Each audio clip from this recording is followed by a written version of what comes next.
There is, however, a limitation to rehabilitation in cases concerning acts deemed truly evil. Returning to Dr. Stone's Anatomy of Evil, he provides his readers with his 22-category Gradations of Evil scale. The crimes in each category have all been reacted to as evil at one time or another, and their perpetrators have found themselves in front of criminal courts and behind bars. Backed by extensive and numerous case studies, Stone draws the line for rehabilitation at Category 6, with possible exceptions up to Category 8. With time and proper education, these people can be safely rehabilitated into society because the evil is not in their nature, but in a lone few of their actions. Criminals who fall into categories 9 through 22 all have apparent psychopathic traits, the deciding factor in whether rehabilitation is possible. As Dr. Deborah Sherman Coughlin attests, psychopaths are fully in touch with reality.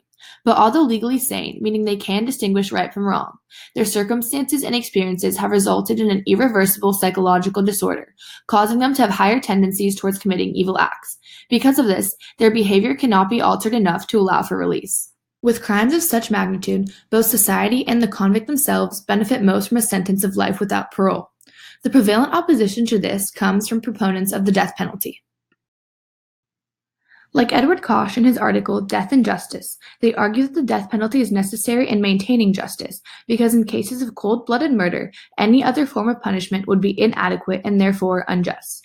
But this idea that the punishment must be equal to the crime succeeds only in lowering the court to the level of the killer. The justice system should function above our human urges for revenge and retaliation in order to do what benefits the greater good.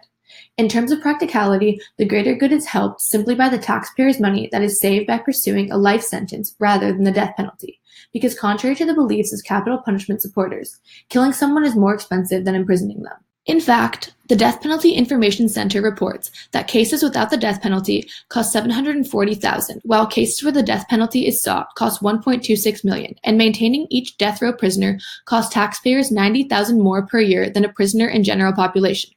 Life without parole maintains a higher moral code and successfully handles a person with high tendencies for committing evil acts and no hope for rehabilitation, all the while more efficiently allocating public funds.